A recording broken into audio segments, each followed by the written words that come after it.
My wealthy uncle took me in after my parents abandoned me at 13. 15 years later, they showed up smirking at the will, reading expecting millions, until my uncle's lawyer exposed the truth and left them pale. Hey Reddit, so here's the deal. My parents ditched me when I was a kid, and the only one who stepped up was my uncle. Fast forward years later. I've got my own life, my own business, and I thought I was done with them. Turns out they had other plans. Let's just say things got messy. People always assume when parents abandon their kid, it must come with some dramatic fight or a screaming match. For me, it was just a cold Tuesday morning when I woke up to an empty apartment and a note on the counter. Up until then, my life looked average. I was Eli, 13 years old, only kid, living with my parents. Dad ran a small used car lot a few blocks away. If you've ever driven past one of those places with the inflatable tube man flapping around, that was basically his empire. He thought he was some business kingpin, but really, half the time he was rolling the dice at casinos instead of rolling cars off the lot. Mom ran a daycare from the apartment. She kept it afloat for a while, but when her depression got bad, parents stopped bringing their kids. Word spreads fast when the sitter cancels 3 days in a row. At first, we seemed like a normal family. We had Friday movie nights with microwave popcorn, camping trips in this beat-up tent that leaked if it rained, and cinnamon rolls on Christmas morning. Nothing fancy, but it was ours. Then cracks started showing. I'd hear them arguing late at night. Dad would come home later and later, always smelling like stale smoke and grease instead of dealership floor polish. Mom spent more time in bed with the blinds closed. I'd ask about groceries, and she'd snap at me to make do with cereal or whatever scraps we had. Dad promised he'd turn it around every week. Promises were his favorite currency, cheap and easy to spend. I tried to keep things steady, kept my grades up, cleaned the place without being asked, didn't complain about wearing the same shoes until the soles almost wore through. I figured if I was perfect enough, they'd notice and get it together. But kids don't fix adults, and I learned that the hard way. The day it all snapped, I woke up late. No one shook me for school. The apartment was dead quiet. Too quiet. Their bedroom door was wide open, which was weird because Mom always shut it during her bad days. I peeked inside, and half the closet was empty.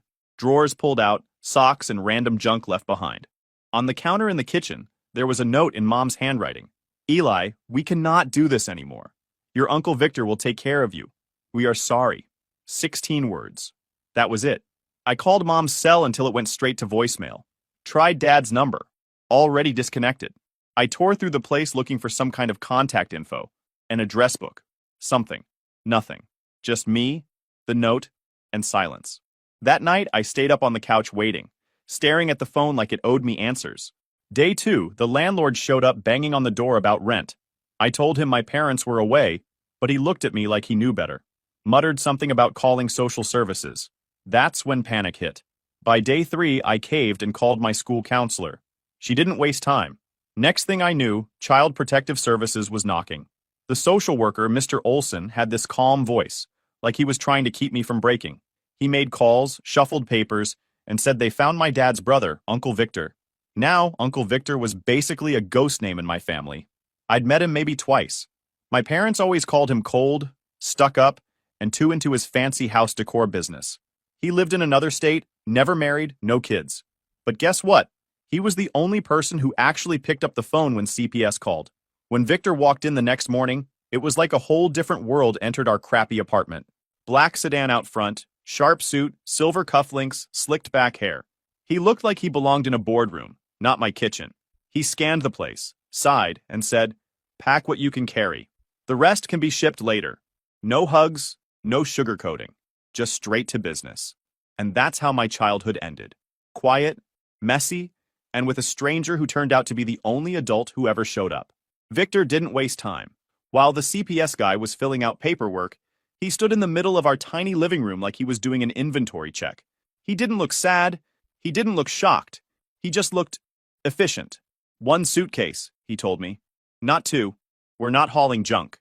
I remember looking at my stuff, the posters on my wall, my video games, and feeling this mix of panic and anger. But I didn't argue. Something about the way he said it made it clear there wasn't room for negotiation. I crammed what I could into a battered blue suitcase, clothes, a few books, and a photo of me and Mom at the park. Everything else I left behind. CPS would handle it, Victor said. On the drive to his place, he barely spoke. Every now and then he'd glance at me in the rearview mirror and ask if I was hungry or needed a bathroom. I wasn't sure what I expected. Comforting words, maybe? Instead, it felt like I'd been drafted into some military program. Orders only, no small talk.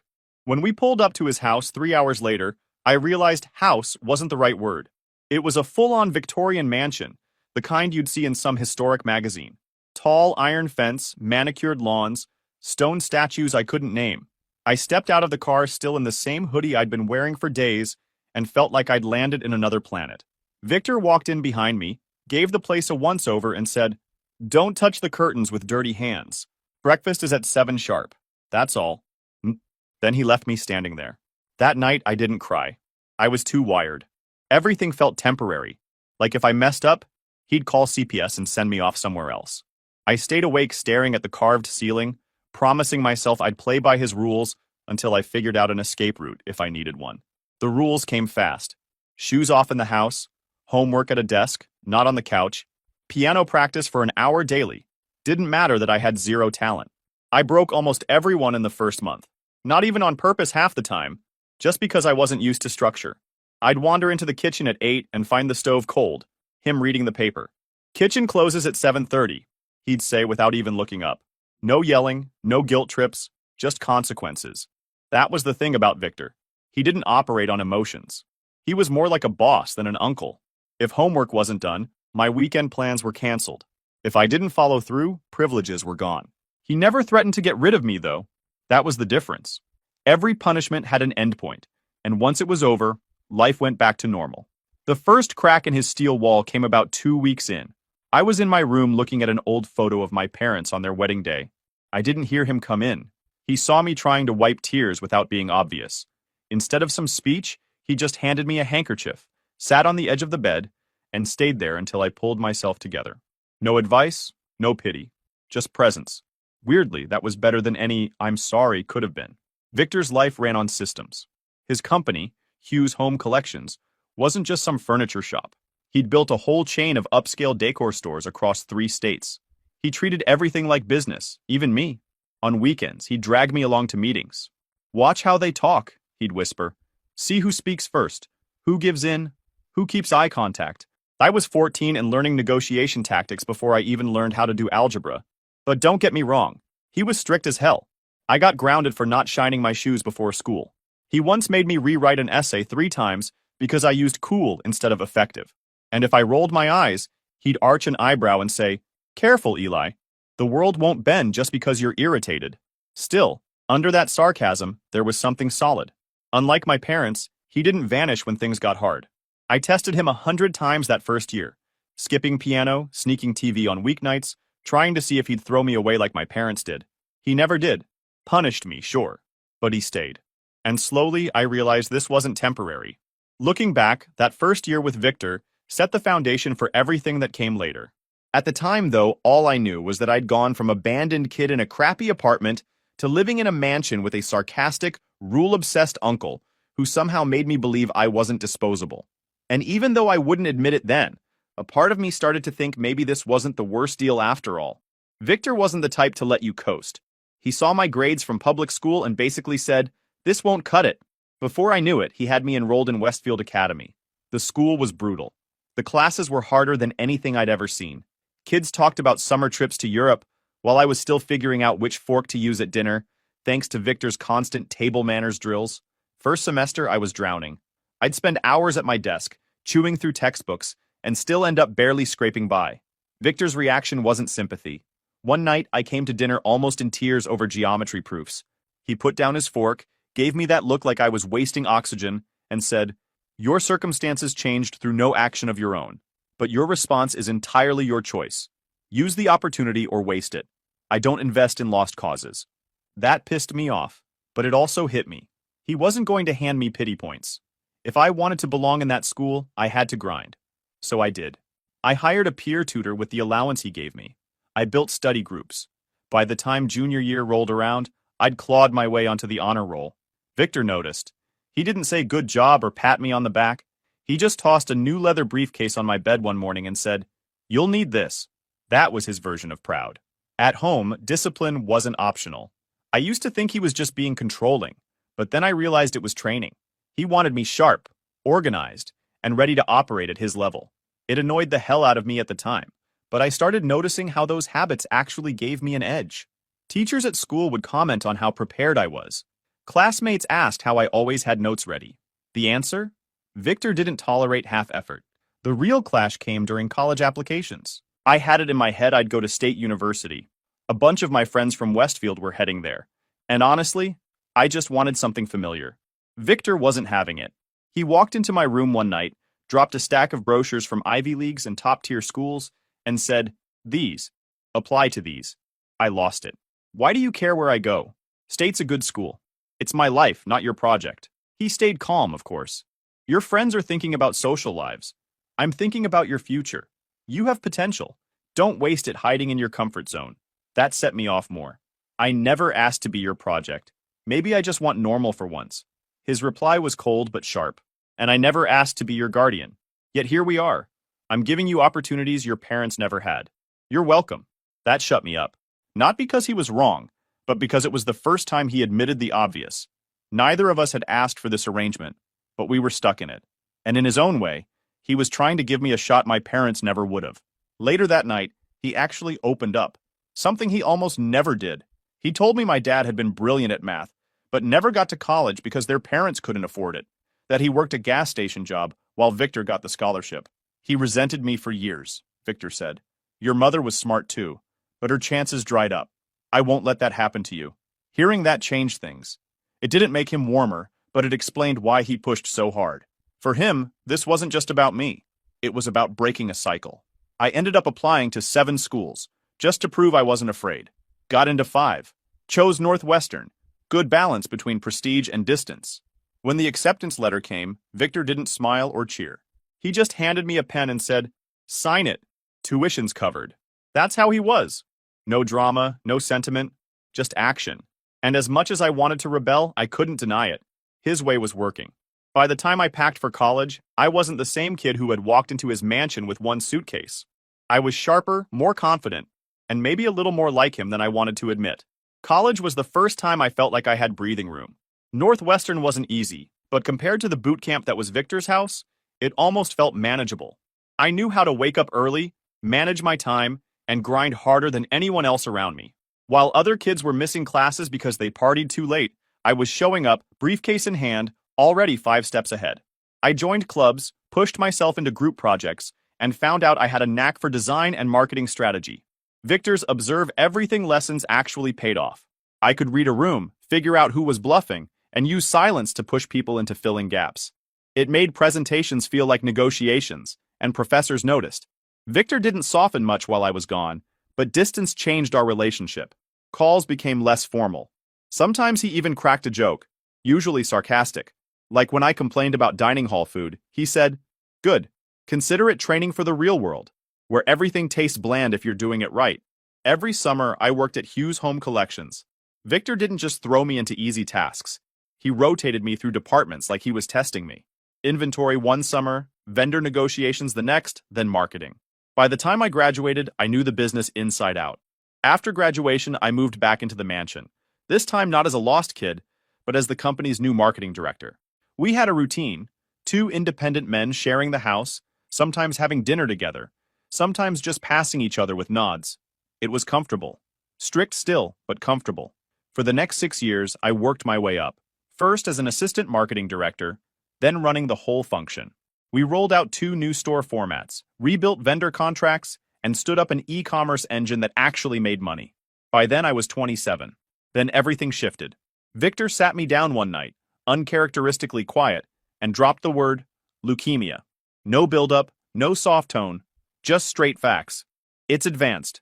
Prognosis isn't good. Treatments will buy time, not fix it. It hit me like a truck, but Victor wasn't looking for sympathy. He treated it like another business problem. "We all die," he said. "The only variables are when and how we use the time before." From there, our roles flipped. I became the one keeping him on schedule. Medications, doctor visits, making sure he ate. Victor would roll his eyes when I reminded him, but he never fought me. He knew I was running things his way, direct and disciplined. At work, he slowly handed me the reins. First smaller projects, then full decision-making. He didn't hover. If I screwed up, he'd point it out once, sarcastically, then let me fix it. Employees who once looked at me as the kid started coming to me first, because Victor made it clear I wasn't a placeholder. I was the future. The illness stripped some of his armor. Not completely.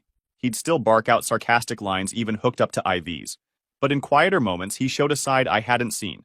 One night, when I helped him into bed, he gripped my wrist with a strength that surprised me and said, "You were the son I never allowed myself to have." That was Victor's way of dropping a nuke of sentiment. I didn't know what to say. I just nodded, because words would have felt fake. 8 months later, he was gone. Peaceful, in his sleep. The funeral wasn't big. Mostly business associates, a few distant relatives, and employees who respected him. I stood at the graveside, realizing the guy my parents always painted as cold and arrogant had been the only one who showed up, the only one who actually built me into someone who could stand on his own. The mansion felt empty without his sarcastic comments echoing through the halls. I'd catch myself saving articles I thought he'd like, or mentally noting how I'd tell him about a new strategy before remembering he wasn't there anymore. But grief or not, I didn't let the business slip. If Victor drilled one thing into me, it was this: action matters more than words. So I honored him by keeping Hughes Home Collection strong, running it the way he taught me: sharp, disciplined, no half effort. That was my life for 3 weeks. Business, silence, the weight of an empty house. Then the lawyer's letter arrived. The will reading was scheduled. I figured it'd be me, maybe some business partners, maybe a charity or two. I didn't know my parents were about to walk back into my life. Weeks passed before I got the call from Thompson, Victor's lawyer. His voice was calm, rehearsed, like he'd done this speech 100 times. "Eli, it's time we read Victor's will. I'll need you downtown next Friday." I said sure and hung up. Didn't think much of it, until Friday came, and I walked into that marble lobby and saw two people I hadn't seen in 15 years. They weren't invited. They saw Victor's obituary and crashed the reading. Made enough noise in the lobby that Thompson let them sit just so he could put their lack of standing on the record. My parents. They strolled in like they belonged there. My mom wore a blazer that screamed outlet store, business chic, pearls swinging like she was auditioning for Rich Grandma. My dad had on a too-tight navy suit, jaw clenched like he was here to close a deal. Their eyes landed on me and froze. "Eli?" My mom gasped. "Honey, look at you!" Dad nodded stiffly. "You've grown." "Yeah, tends to happen when you feed a kid instead of tossing him outside with a trash bag," I shot back. The secretary blinked, uncomfortable, but led us to Thompson's conference room. Long table, legal folders stacked neatly, and Thompson at the head in his crisp suit, adjusting his glasses like he was about to defuse a bomb. He cleared his throat. "Thank you for coming. We're here to read the last will and testament of Victor Hughes." My mom raised her hand like she was in school. "Before you start, we're Eli's parents. Victor may have stepped in, but obviously family has rights." I smirked. "Yeah? You remember that 15 years ago, or just today?" Thompson ignored the jab and opened the folder. He read steady, no fluff. "Victor Hughes leaves the following to his legal ward. Eli Parker, primary residence valued at $1 million, $8 million, cash savings of $2 million, and 70% ownership of Hughes Home Collections, valued at approximately $45 million. The words hung in the air like smoke. I leaned back, arms folded. My parents sat frozen, blinking like their brains had short-circuited. Finally, my mom managed, That's everything." Thompson nodded. "Correct. Victor's instructions are clear. The estate passes entirely to Eli." My dad shot forward in his chair.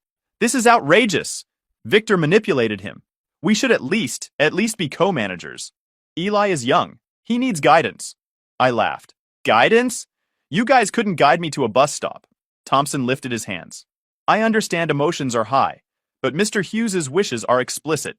If you'd like to contest, you may. I'll warn you, this document is airtight." Mom leaned in, fake tears starting to glisten. "We're not contesting. We just want to help. Eli, honey, you know paperwork like this is confusing. You shouldn't have to handle all this pressure alone. Let us manage it for you. Just until you're settled." I stared at her. "You kicked me out at 13. I think I'll manage a house deed without your supervision." Dad gritted his teeth, whispering, "Ungrateful." Thompson, clearly tired of the circus, stacked the papers. "We'll reconvene later this week to finalize signatures. For today, let's adjourn." And just like that, meeting over. My parents followed me out of the building, practically sprinting to keep pace. "Eli, wait," Mom called. "Can we talk? Just dinner, maybe? Please?" Normally, I would have told them to shove it, but curiosity and maybe a sick sense of humor made me nod. "Fine, One dinner. Tonight.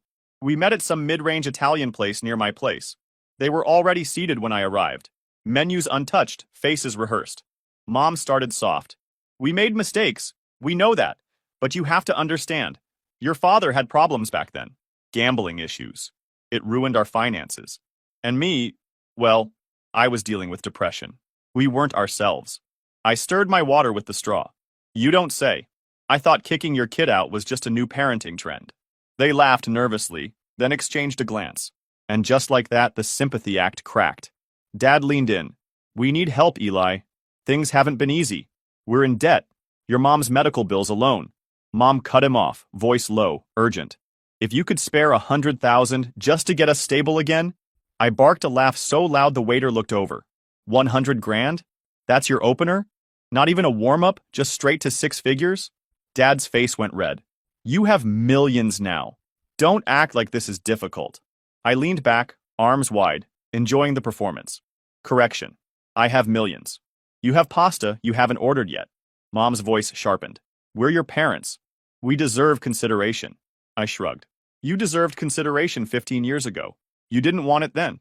Silence stretched. The waiter finally came to take orders. Awkward as hell. I got lasagna, mostly because I knew they couldn't afford more than excuses.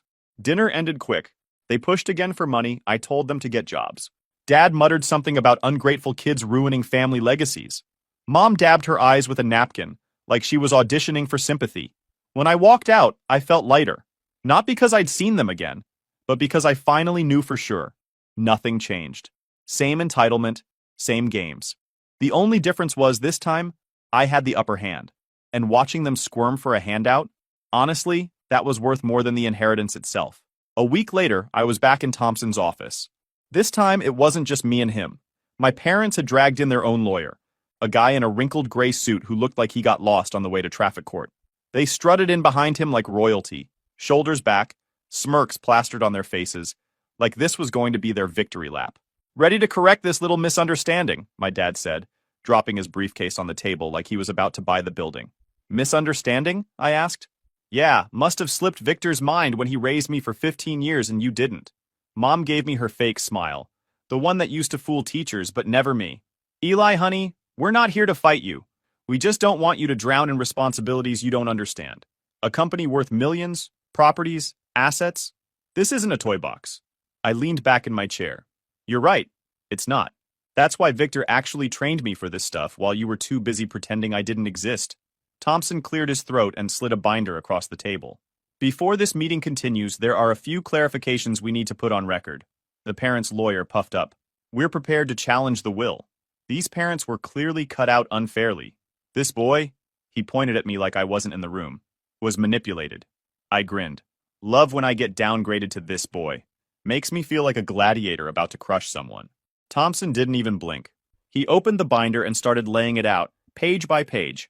First, Eli was not just Victor's ward. At 16, Victor legally adopted him. Here are the documents, signed, sealed, and approved by the court. The lawyer's pen froze midair. My mom's jaw actually dropped. What? She hissed. That's impossible. Thompson pushed the papers closer. Not impossible. Legal fact, which means by law, Mr. and Mrs. Parker, you have no standing in this estate. Dad's face turned beet red. We are his biological parents. I shrugged. Congrats. Biology makes you donors, not parents. Thompson continued, calm as ever. Second, Mr. Hughes anticipated this. He hired private investigators. We have reports documenting repeated attempts you both made over the years to extort money from him, including phone records, bank transfers, even emails. He tapped the binder. It's all here. Every attempt to squeeze him dry. And now, after his death, here you are again. Their lawyer shuffled papers like he wanted to crawl under the table. Thompson wasn't done. Third, Mr. Hughes left a personal letter. I'll read it now. He unfolded a page, cleared his throat, and began. Eli, if they've shown up, I told you they would. They won't change. They'll circle back when they smell money. Don't let them take what you've earned. If they try, this letter is your shield. Remember, family isn't who brings you into the world. It's who shows up when the world walks out. The room was dead quiet. Then Thompson dropped the final hammer. And lastly, the nuclear clause. If anyone contests this will, all assets, house, savings, company stake, automatically transfer to charity. Specifically, the Children's Cancer Foundation. To be clear, only parties with legal standing can trigger that clause, outsiders can't, and Mr. and Mrs. Parker have no standing. I couldn't help it. I started laughing. So, go ahead. Sue me. The only thing you'll win is a donation drive. My mom slammed her hand on the table. This is theft! You can't steal our son and our inheritance. Funny, I said, leaning in. Because last time I checked, you already threw your son out. Now you're just mad someone better took your spot. Dad snarled. You'll regret this. I leaned back, calm as ever. No, I won't. But you might regret not investing in a mirror. That set Mom off. You little brat. After everything we gave you, like what? I cut in. The night you dumped me on a sidewalk? Or the years of silence after? Real Hallmark stuff. They tried shouting over me, throwing every guilt trip in the book. We're your real family. You'll see what loyalty means when you're older. Victor brainwashed you, but it was pathetic. They sounded like kids whining after getting caught stealing cookies. The lawyer tried to reel them in, but they were too far gone. Mom pointed at me like she was summoning lightning. You think you're so clever, but you're still just a child. You'll fall apart without us. I smirked. I've been falling apart without you my whole life. Guess what? I'm still standing. That's when Thompson waved, and 2 building security guards stepped in. That will be all. Please escort Mr. and Mrs. Parker out. The look on their faces when security took a step forward? Priceless. They started protesting, claiming they had a right to be there, demanding to speak to someone higher up, but Thompson just closed his binder and said, Meeting's over. Watching my parents get marched out of that glass tower, shouting and flailing while everyone in the lobby stared, that was the kind of satisfaction money couldn't buy. Their voices echoed through the marble hall as they screamed about betrayal, loyalty, and blood. But to everyone else, they just looked like 2 entitled lunatics. I stood there, hands in my pockets, watching them disappear through the revolving doors. For the first time in years, they didn't have power over me. No guilt, no control, no say. Just noise fading into traffic. And damn, it felt good. Security escorted my parents out of Thompson's office like they were shoplifters who refused to admit they got caught. But I knew it wasn't over. People like them don't process no. They treat it like, try again louder. I didn't wait. I drove straight to the courthouse and filed for a temporary restraining order. The judge signed it that afternoon. A process server handed them the papers that night, and I emailed the case number to the police so it was on file. I figured I'd have at least a week before the next stunt, but they didn't even give me 48 hours. The driveway camera caught their rental car creeping in after dark. Headlights dimmed like they thought stealth mode came free with Hertz. My mom was dressed like she was going to church. My dad like he was about to pitch himself as a motivational speaker. Both walked up my drive like the place belonged to them, and when the doorbell rang, it didn't stop. They leaned on it like they were rebooting the house. I opened the door just enough to block the entry. Restraining orders still active. You can't be here. Mom smiled with that fake sweetness she always used on people she wanted something from. We just want 5 minutes. Great, I said. Take it outside the gate. You've got 4.5 left. Naturally, they shoved past me anyway, like I was some kind of rental property manager. Dad scanned every corner of the entryway, like he was mentally listing everything on Craigslist. Mom dragged her hand along the banister, like she was already planning where to put her vases. This place, she said, looking around with her sales pitch voice. It was meant for family. It is, I said. Just not the kind that abandons their kid and comes back 20 years later with a handout. That broke her smile for a second, but Dad jumped in. Drop the attitude. Without us, you'd still be nothing. You owe us. I tilted my head toward the corner where the red light blinked. Say it louder for the camera. Judges love this kind of material. His face went red. Mom switched to the guilt trip script, talking about how hard it was raising kids, how they sacrificed everything, how I was ungrateful. Dad tried the intimidation tactic, chest puffed, chin lifted, spitting words about respect. It was like watching a tag team of the world's worst actors, each taking turns to see who could sound more delusional. I didn't budge. I leaned against the wall and let them drain the script until they realized I wasn't cutting in. When they ran out of lines, I pointed at the driveway. Time's up. Walk out or the cops escort you. Dad smirked. Call them. We'll tell them our son locked his own parents out of their home. Perfect, I said, already dialing. Make sure you spell trespassing right when you file your complaint. Cops showed up faster than I expected. They already knew about the restraining order, already had the paperwork logged. They asked questions out of formality, but the body language was clear. They were sick of repeat offenders wasting time. After a short talk, the officer told my parents they had 60 seconds to leave or they'd be riding in the back seat. My mom tried one last pity speech. My dad muttered about misunderstandings. But it didn't matter. They got back in their rental and peeled out, looking smaller than I'd ever seen them. For the first time, I realized they weren't powerful or scary. They were just loud. The house felt different after they left. Not quiet in a heavy way, but in a way that meant no one was circling to take it.